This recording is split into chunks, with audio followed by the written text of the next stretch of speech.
ரோமர் 5:8.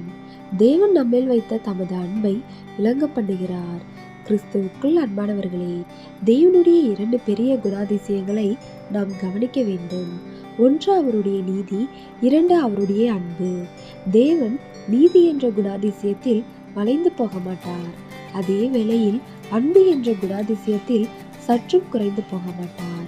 இந்த சூழ்நிலையில்தான் தேவன் தம்முடைய அளவில்லா தெய்வீக ஞானத்தின் அடிப்படையில் செயல்பட்டார். மனிதர்கள் அனைவரும் தேவனுடைய நீதி நிமித்தம் பாவிகளாக இருக்கின்றார்கள்.